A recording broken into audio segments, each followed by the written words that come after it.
Hello, welcome to another Digital Photo Mentor tutorial. In this video, I'm going to show you several different ways in which you can open an image inside of Luminar 4. Let's get started. If you are using Luminar as a plugin with Lightroom, you can skip ahead on the video if you want to just get right to that part and go to the time shown below. If you are using Photoshop as your main editor and you want to use Luminar as a plugin for Photoshop, skip to the time below. If you are using Luminar as your main photo editor, just keep watching until we get to the Lightroom point and then you can stop. So this video is for everybody. I have a tip for whatever program you're using. So depending on whether you're using Luminar as a standalone product photo editor or as a plugin for something else like Photoshop or Lightroom or even Elements or Photos, there are a couple of different ways to add your images or open them inside of Luminar 4. So I'm going to show you a few various different ways, and you need to use the one that is most applicable to your workflow. So the first things I'm going to show you are if you are using Luminar as a standalone photo editor. So you've opened Luminar 4 already and you see some images like what I have on my screen here, but you want to add a few more. Okay, so you have a choice. If you go up to this top left corner here, you'll see this little plus sign. Okay. If you just click the plus sign, you get this little pull down menu. It says add folder with images or add a single image. So it's just that easy. So I can go ahead and add a single image if I want to go ahead and add an image. And I'm just going to navigate. I've selected a couple for from Hong Kong to show you today. I haven't processed any of my Hong Kong pictures yet. So let's take a look at those. Let's do this one. Right, so I'm just choosing one image, so it's going to add that one image only. So once it's done that, there it is inside of the editor, and I'm ready to process this particular image. Okay, but let's say I want to add all of the ones in that folder because there were quite a few. Okay, so I can go ahead and add the entire folder, but I'm going to do something else before I do that just to show you some other options. Okay, if you are using a Mac, you open your Finder window. If you're using Windows, it's going to be your Windows Explorer. And you can literally just drag and drop an image from your browser, your file browser, whatever that might be, into Luminar and it will open. Okay, so let's take this one here. So I've just marked these ones as red so I know which ones I'm working with. And literally just, oops, sorry, I'm going to drop it on the icon. Okay, so I'm going to find the icon down the bottom here and just drop it in. And there's the image. Okay, so you see how quickly, and these are raw files, okay, so it's opening very quickly. This is live, real time, okay, so that's the second way that you can open them. I'm going to go back to my Finder window for a moment there, and you can also choose to right-click it and choose Open In and do the same thing. Okay, so if you find a file that you like and you don't know where the app is, just say Open In. If you're using Windows, it's going to be something similar, and then choose the app or the program that you're using, which is Luminar 4. Okay, if you have an older version of Luminar, this will still work as well. Okay, so those are the three ways that you can add it, a single image into Luminar 4 as the standalone product. Okay, if I go ahead and add the entire folder, right, now you want to navigate back where I was a second ago. Okay, so these are all my Hong Kong photos. Okay, you want to add the folder. Okay, so I'm going to choose folder, and you'll notice at the bottom here that it says add folder. So you don't want to choose the image file this time. You want to choose the folder. Keep in mind that if you choose a folder that has subfolders, for example, if I chose Asia 2019, it's actually going to add everything inside of that. So it will add both Hong Kong and Japan. So in the essence of time, because there's a lot more in my Japan folder, I'm just going to add the Hong Kong raw files. Okay, so I don't want to add the JPEGs that my camera made when I was playing around in Snapseed. I just want to add the raw files. Okay, so I'm just going to choose add folder, and now you can see that it's working and it's updated the gallery. Again, it's pretty quick. I'm doing this real time. Let me just get rid of the sidebar, and you can see that all of my Hong Kong images are there. Okay, so it takes a minute to make the thumbnails, and you can sort them as you would usually by capture time and so on. Okay, so those are the ways that you can add images or open images inside of Luminar standalone product. Again, to recap, using the plus here, adding a single image or an entire folder. If you're going to add a folder with thousands of images, do have some patience because it's going to index them and make the thumbnails, and that does take a bit of time. Or as I showed you with my Mac Finder window, you can drag and drop into the application, or you can choose right click and open in. Okay, so let's take a look at another option. If you're using Luminar as a plugin for Lightroom, for example. So let me hop over to Lightroom.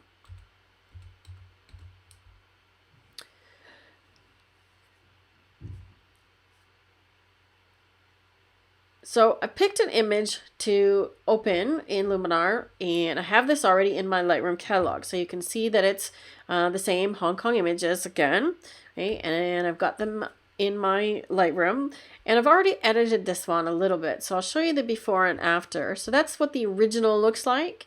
And this is what I've done with it in Lightroom. I've just done some really basic adjustments here in the basic panel. And I've done that for a reason, because when you open an image from Lightroom into Luminar, you have a couple of choices. You can choose to open it as the original raw file with no edits applied, or you can open it as a new file. I have mine set to open as a TIFF in Luminar with the Lightroom adjustments already applied. Okay, there's pros and cons of both. If you're opening the raw file, obviously nothing that you've done in Lightroom is going to apply, and it's going to revert back to the original, and you'll have more data to work with in Luminar. If you want to just do a quick little edit in Luminar, come back to Lightroom, then open with edits, starts where I left off. So I'll show you both. Okay, so if I right click on the image, I can choose edit in, and I can choose the Luminar 4. Okay, so if I do that, it's going to give me, and you'll notice that it's up here as well, because the most popular ones I use are at the top. Okay, so you could choose Luminar 4. So it's going to open this image as a new file. Okay, so it's going to ask me, do I want to edit a copy with Lightroom adjustments? Yes. Okay, you can choose the file format and the color space and all those things, and then hop over to Luminar. So you'll notice that first, what's happening is Lightroom is preparing the file for editing. So it's actually making the TIFF file from the raw file with the edits applied that I did in Lightroom. So once it's made the TIFF, it's then going to export it. Okay, so it's doing that now, and it's going to take us over to Luminar. All right, so now the image is open inside of Luminar, and you can see that it looks exactly as it did where I left off in Lightroom. The differences here are, once you're finished with the image, you're not going to export it as you would if you're using Luminar as a standalone product. You're going to do apply. So I'm just going to do a few changes here, and let's see what it does. Oh, that does a nice job. Let's see with a sky enhancer, and let's bring out some details. So I'm just basically pulling some sliders so that we can see a difference in the image when I bring it back into Lightroom. I can't think about what I'm trying to say. I'm going to apply a lot on here. Let's just see what these look like. I want something that kind of gives me that, old world feel. It's like well, there's a Beijing. That's pretty close to Hong Kong. It's not quite Hong Kong, but let's see if there's another one.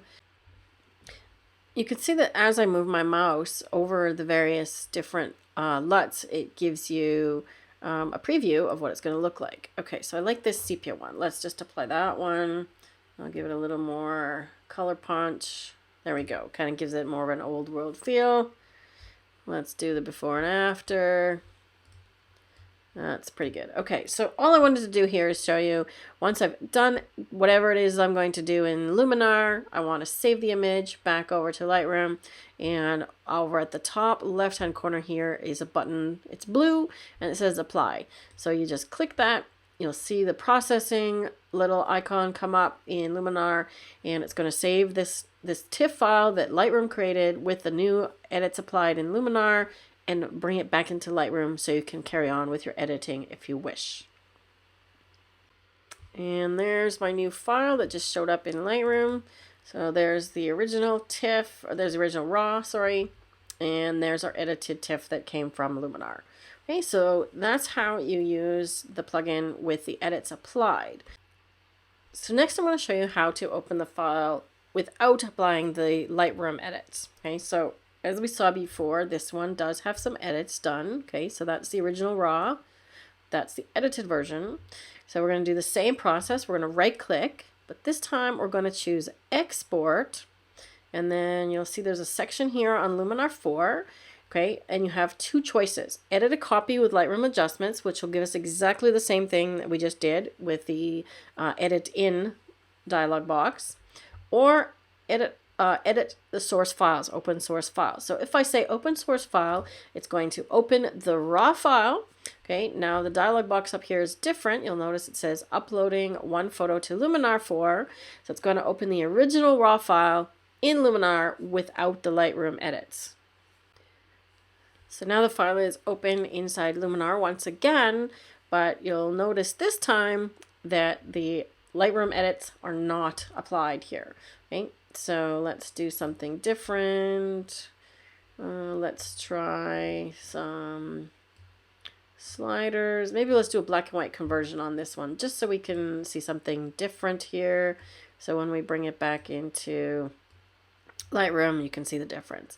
Okay, so same thing again. Once I've done my edits, click apply and it will bring it back into Lightroom for you. Okay, the only difference is how you start off, if you're starting off with the already edited version from Lightroom or you're starting off from the base raw file. Okay, so how you get back to Lightroom is the same. Click apply and we'll end up back in Lightroom with the black and white image. So there's one more method that I want to show you, and that is with Photoshop.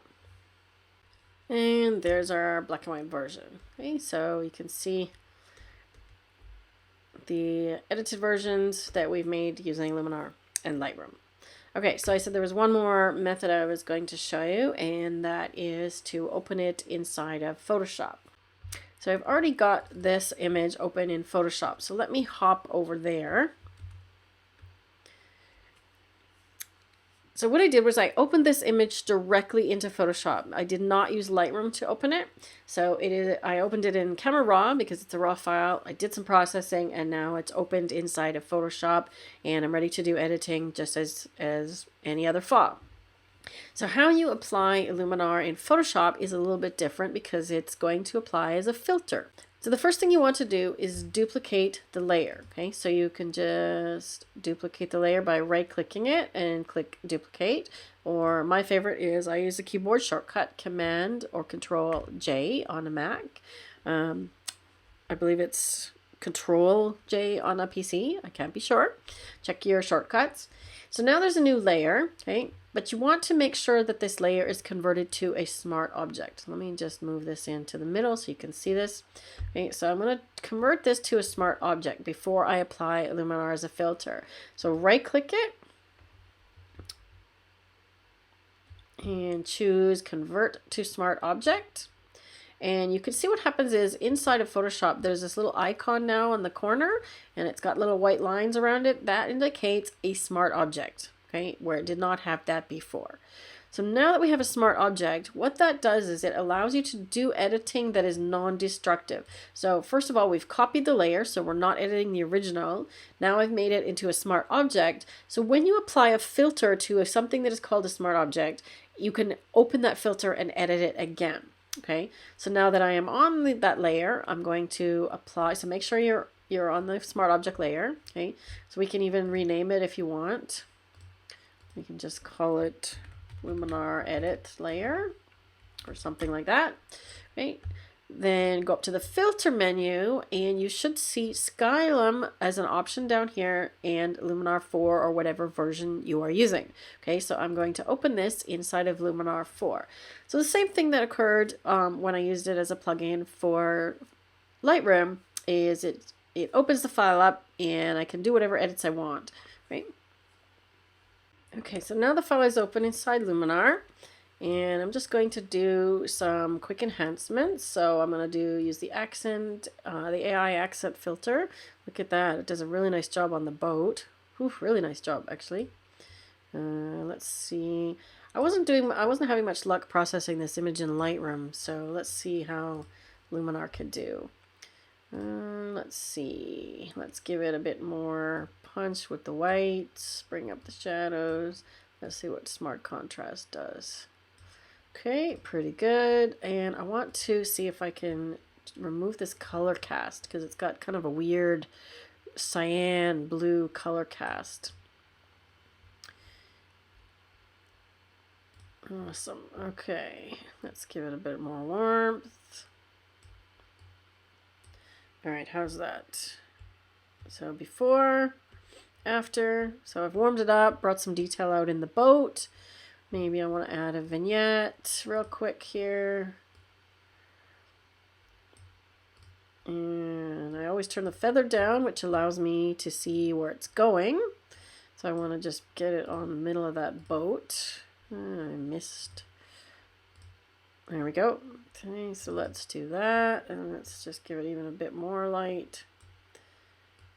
Okay, make sure your vignettes don't look like that. Okay, please. So let's see what that's doing. That looks pretty good. And let's give it a bit more detail. So I like to pull the medium details up and the large details down. That's just kind of my preference because that'll keep the sky sort of nice and clear. All right, so that's got some really nice effects. So once again, just like I did when I used Lightroom and Luminar together, when I'm using Photoshop and Luminar as a plugin, you're going to see this apply button. Okay, so anytime you're using Luminar as a plugin for something else, you will not see the export or the save button, which is usually up here. You will see this apply button. Okay, so once I apply it, it will do exactly that. It's going to process the images, the image using the settings that I've chosen, bring it back into Photoshop. Okay. Now the advantage of having done this as a smart object, I will show you that in a moment once we get back into Photoshop. So you see it applying the filter. And now look what's happened here on this layer. So I'm just going to zoom in to show you what's going on here. Right. So you can see that it's applied the smart filter to the smart object. Okay, so that's how Photoshop works. And it says Luminar 4. Okay, so the cool thing about that is you can click on that anytime. You can just double click right here on this filter. You want to kind of double click on this little icon here. Okay, and you'll see it working. Okay, see it's doing its thing, opening the plugin again. So it's going to reopen it inside of Luminar, and all of the edits that I did, it's going to remember those. Okay, so normally when you're applying things to as a plugin, Luminar as a plugin, if you go back to Lightroom, you can't do that. You can't reopen it and have all your edits that you did in Luminar still available. Okay, now we can. So let's say I want to apply something else. Maybe I want to apply a texture or something like that. Okay, so let's go into, where's my texture?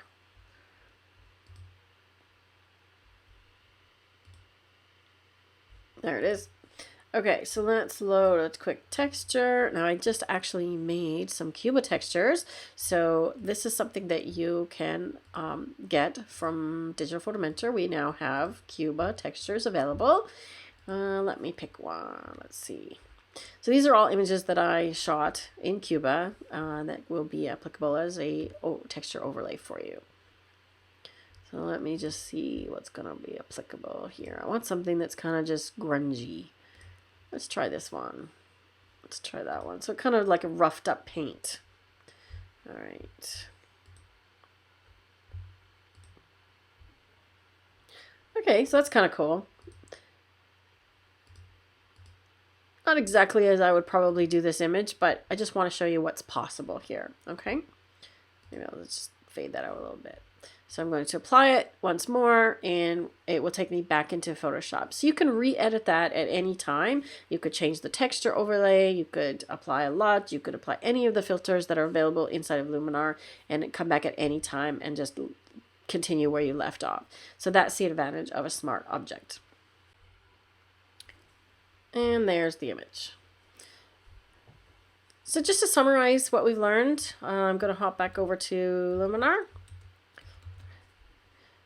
So there's several different ways that you can open an image. If you're using Luminar directly, you can use the plus sign to add a folder or a single image. You can use your file, Mac Finder or Windows Explorer to find an image, right click and say open in Luminar, or you can drop it into the application that way as well. Or you can use it as a plugin for Lightroom and Photoshop. Open the image in your preferred editor first, hop over to Luminar, do some edits, and then come back to your editor. If you're using something like Aperture or Mac Photos or even Elements, it works for those programs as well in a similar manner. So I hope you've found this useful in terms of how to open an image in Luminar using various different methods. If you want to continue processing your images, I have some images, some other videos on how to use Luminar Raw Processor and various other techniques like adding texture and detail, or how to process a night photo, for example. So check those out as well, and we'll see you next time.